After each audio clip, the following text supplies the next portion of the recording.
Good morning, dear students.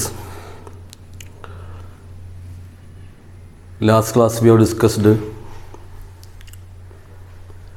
the first portion of the first chapter, that is the chapter named the revolutions that influenced the world, ലോകത്തെ സ്വാധീനിച്ച വിപ്ലവങ്ങൾ. ആ ചാപ്റ്ററിലെ first portion, that is we already discussed one of the most important revolution that influenced the world was American War of Independence or American Revolution. We already discussed and I hope that you are thorough with that revolution, that American War of Revolution. That's a lot of things we already studied about American Revolution.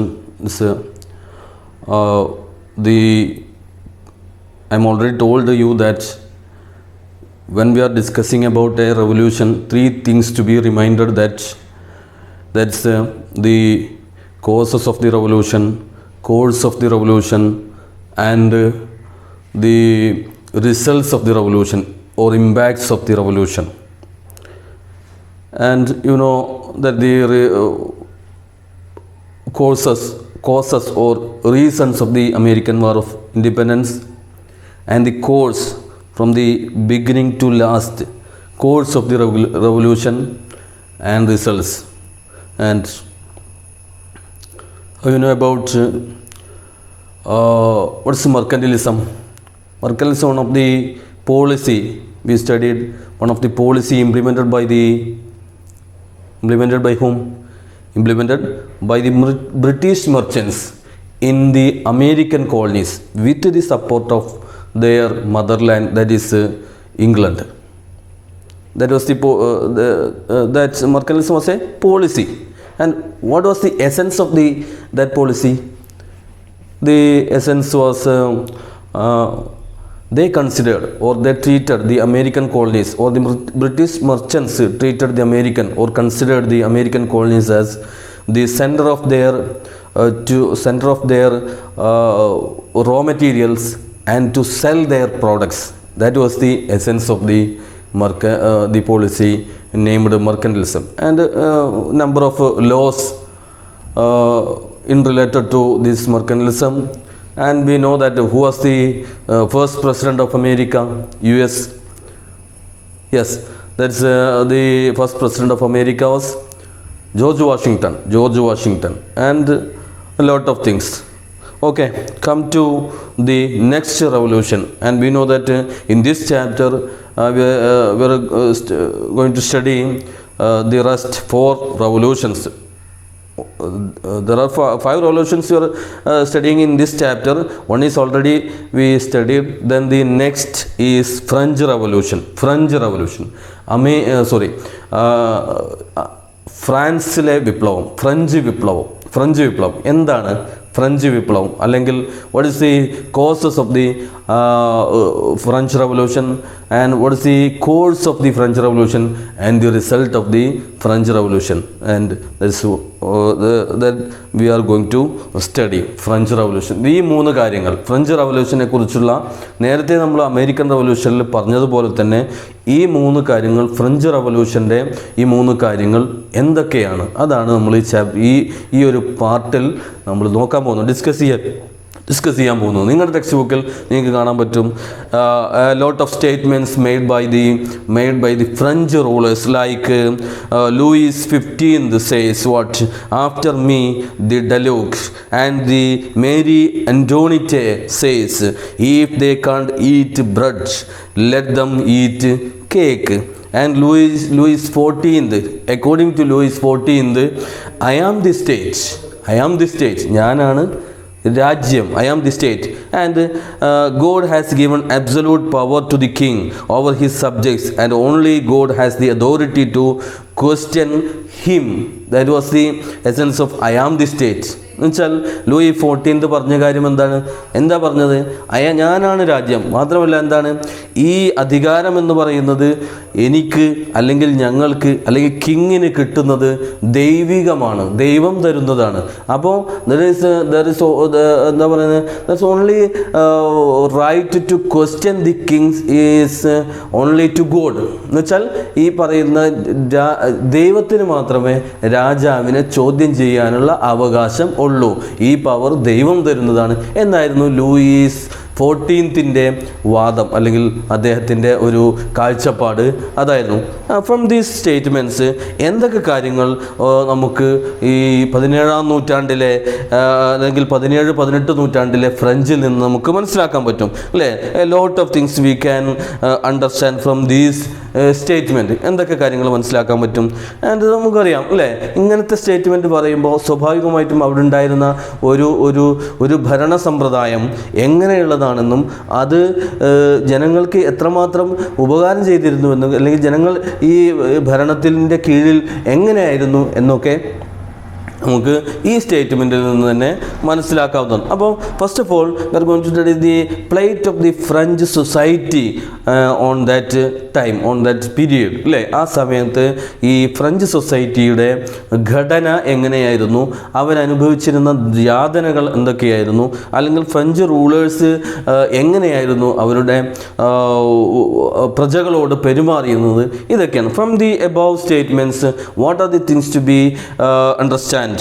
And these are the things. First one is autocratic rule was existed in France on that time. Autocratic എന്ന് വെച്ചാൽ ഒരു ഏകാധിപത്യ സ്വഭാവമുള്ള ഒരു ഭരണ സമ്പ്രദായമാണ് ഈ രാജ്യത്ത് ആ കാലഘട്ടത്തിൽ നിലനിന്നത്. Autocratic and rulers were squanders and starvation and poverty of the people were ignored by the French rulers അല്ലേ? ജനങ്ങളുടെ പട്ടിണിയും ദാരിദ്ര്യവും ഒക്കെ അവഗണിക്കുന്ന ഒരു കൂട്ടം ഭരണാധികാരികളായിരുന്നു അവിടെ ഉണ്ടായിരുന്നത്. And also the rulers believed in the divine right theory or they followed the divine right. What's divine right theory? നമ്മൾ നേരത്തെ പറഞ്ഞു അല്ലേ? ഡിവൈൻ റൈറ്റ് എന്ന് പറഞ്ഞാൽ no one can question the authority of the king. The only person to question the king's was God. എന്നുവെച്ചാൽ ദൈവത്തിന് മാത്രമേ ഈ രാജാവിനെ കിങ്ങിനെ ക്വസ്റ്റ്യൻ ചെയ്യാനുള്ള അധികാരമുള്ളൂ. അല്ലാതെ യാതൊരാൾക്കും അല്ലെങ്കിൽ വേറെ ഒരാൾക്കും തന്നെ അവരെ ക്വസ്റ്റ്യൻ ചെയ്യാനുള്ള അധികാരം ഉണ്ടായിരുന്നില്ല. This was the divine right theory. They followed, these French rulers followed this theory. And ഈ കാര്യങ്ങളൊക്കെ നമുക്ക് ഇത്രയും കാര്യങ്ങൾ നമുക്ക് ഇതിൽ നിന്ന് മനസ്സിലാക്കാം. ഈ എബോവ് സ്റ്റേറ്റ്മെൻറ്റിൽ നിന്ന് ഫ്രഞ്ചിൽ അപ്പോഴുണ്ടായിരുന്ന ഒരു സ്ഥിതിവിശേഷങ്ങൾ നമുക്ക് മനസ്സിലാക്കും. ഒന്നെന്താ പറഞ്ഞത്? ഫ്രഞ്ചിൽ എങ്ങനെയുണ്ട ഭരണ സംവിധാനമായിരുന്നു ഉണ്ടായിരുന്നത്? ഓട്ടോക്രാറ്റിക് റൂൾ ആയിരുന്നു ഉണ്ടായിരുന്നത്. Autocratic rule also given in your textbook. And rulers were squanders അല്ലേ? റൂളേഴ്സ് എന്തായിരുന്നു? സ്ക്വാൻഡേഴ്സ് ആയിരുന്നു. And they ignored the starvation and poverty of the people. These rulers ignored the starvation and poverty of the people അല്ലേ? ജനങ്ങളുടെ പട്ടിണിയും ദാരിദ്ര്യവും ഒക്കെ അവഗണിച്ച ഒരു വിഭാഗം റൂളേഴ്സ് ആയിരുന്നു അവിടെ ഫ്രഞ്ചിലുണ്ടായിരുന്നത്. And also they believed the divine right theory, or they followed the divine right theory. By divine right theory they mean what? They says that no one can question the authority of the king. ആർക്കും തന്നെ ഈ പറയുന്ന കിങ്സിൻ്റെ അതോറിറ്റിയെ question ചെയ്യാനുള്ള അധികാരം ഉണ്ടായിരുന്നില്ല. പിന്നെ ആർക്ക് മാത്രമേ ഉള്ളൂ? ആർക്ക് മാത്രമേ പാടുള്ളൂ? ദൈവത്തിന് മാത്രമേ ഈ കിങ്സിനെ ക്വസ്റ്റ്യൻ ചെയ്യാനുള്ള അധികാരം ഉള്ളൂ എന്നായിരുന്നു ഫ്രഞ്ച് റൂളേഴ്സിൻ്റെ വിശ്വാസം. അതായിരുന്നു ഫ്രാൻസിൽ ആ കാലഘട്ടത്തിൽ ഉണ്ടായിരുന്നത്. And from these things we can understand that the majority of the people, majority of the French people lived in a എന്താ പറയുക in a miserable condition, in a miserable condition. അതായത് ഈ സ്റ്റേറ്റ്മെൻറ്റിൽ അല്ലെങ്കിൽ ഈ കാര്യങ്ങളിൽ നിന്ന് we can understand that the French people on that time lived in a miserable condition, or they led these French people led a miserable life, and on the other side a minority people led their life in a luxurious way. അല്ലേ? ഈ പറഞ്ഞ കാര്യങ്ങളിൽ നിന്ന് നമുക്ക് മനസ്സിലാക്കാൻ പറ്റുന്ന വളരെ പ്രധാനപ്പെട്ട ഒരു സംഗതി എന്താണെന്ന് വെച്ചാൽ എന്താണ്, ഈ ഫ്രഞ്ച് വിഭാഗത്തിൽ അല്ലെങ്കിൽ ഫ്രാൻസിലെ ഒരു മെജോറിറ്റി വരുന്ന അല്ലെങ്കിൽ ഒരു ഭൂരിപക്ഷം വരുന്ന ആളുകൾ വളരെ മിസറബിൾ ആയിട്ടുള്ള വളരെ ദുരിതപൂർണമായ ഒരു ജീവിതമായിരുന്നു അവർ നയിച്ചിരുന്നത്. അത് നേരെ മറിച്ച് അതിൻ്റെ നേരെ അപ്പുറത്ത് അല്ലെങ്കിൽ on the other hand minority people അല്ലെങ്കിൽ ഒരു ചെറിയൊരു ന്യൂനപക്ഷം വിഭാഗം എന്ത് ചെയ്തിരുന്നു, വളരെ എക്സ്ട്രാവാഗൻ്റ് ആയിട്ട് വളരെ ലക്ഷൂറിയസ് ആയിട്ടുള്ള ഒരു ജീവിതം അവർ നയിച്ചിരുന്നു. അതുകൊണ്ട് തന്നെ ഫ്രഞ്ച് സൊസൈറ്റിയുടെ ഈ വിപ്ലവത്തിന് ഫ്രഞ്ച് വിപ്ലവത്തിൻ്റെ ഒരു പ്രത്യേകത തന്നെ എന്താ പ്രത്യേകത, നമ്മൾ നേരത്തെ പറഞ്ഞു in the American revolution the fight against the external power, and the American people fight against the England, അല്ലേ? ഒരു വിദേശ ശക്തിക്കെതിരായിട്ടുള്ള ഒരു സമരമായിരുന്നു American war of independence. On the other hand at the same time this French revolution was or the fight against the existing French rulers. അത് മനസ്സിലായില്ലേ? അപ്പോൾ എന്ന് വെച്ചാൽ ഈ അമേരിക്കൻ റവല്യൂഷനിൽ ഒരു പുറത്തു നിന്നുള്ള ഒരു ശക്തിക്കെതിരെ അല്ലെങ്കിൽ ഒരു വിദേശ ശക്തിക്കെതിരെയായിട്ടായിരുന്നു സമരമെങ്കിൽ ഇവിടെ അല്ലെങ്കിൽ ഫ്രാൻസിൽ കാലങ്ങളായി അവരെ ഭരിച്ചുകൊണ്ടിരിക്കുന്ന അല്ലെങ്കിൽ അവരെ ഭരിച്ചുകൊണ്ടിരിക്കുന്ന ഈ ലക്ഷൂറിയസ് ആയിട്ടുള്ള ജനങ്ങളുടെ യാതൊരു വെൽഫെയർ ആക്ടിവിറ്റീസിലും യാതൊരു താല്പര്യവുമില്ലാത്ത ഈ ഒരു ഫ്രഞ്ച് റൂളേഴ്സ് എതിരായിട്ടായിരുന്നു ഫ്രാൻസിലെ സമരം. And the above situation, this situation was a majority of the people led a miserable life. On the other hand a minority group of people led extravagant and luxurious life, and this situation was resulted the social and economic inequality in France. This situation was the result of the social and economic inequality that existed in France. ഈ പറയുന്ന സംഗതി ഉണ്ടാകുന്നത് എന്തുകൊണ്ടാണ്? ഫ്രാൻസിൽ അതുവരെ നിലനിന്നിരുന്ന സാമ്പത്തിക സാമൂഹ്യ അസമത്വങ്ങളുടെ ഫലമായിട്ടാണ് ഇങ്ങനെ ഒരു സംഗതി അല്ലെങ്കിൽ ഇങ്ങനെ ഒരു മെജോറിറ്റി പീപ്പിൾ വളരെ ദയനീയമായ ഒരവസ്ഥയിലും ഒരു ചെറിയ വിഭാഗം ആൾക്കാർ വളരെ ഉയർന്ന അല്ലെങ്കിൽ എന്താ പറയുക ഒരു ലക്ഷൂറിയസ് ഒരു ആഡംബര ജീവിതത്തിലും ഈ ഫ്രഞ്ച് സൊസൈറ്റി മാറിയത് എങ്ങനെയായിരുന്നു? as a part of was the inequalities, social and economic inequalities that existed in France, and ഇതായിരുന്നു ഫ്രാൻസിൽ ആ കാലഘട്ടത്തിൽ ഉണ്ടായിരുന്ന ഒരു സിറ്റുവേഷൻ അതായിരുന്നു. അല്ലെങ്കിൽ അവിടെ എന്തുകൊണ്ടാണ് ആ വിപ്ലവം പൊട്ടിപ്പുറപ്പെട്ടത് അല്ലെങ്കിൽ ഫ്രഞ്ച് റവല്യൂഷൻ ഉണ്ടായത്? അതിൻ്റെ ഒരു ബേസിക് റീസൺ ഈ ഒരു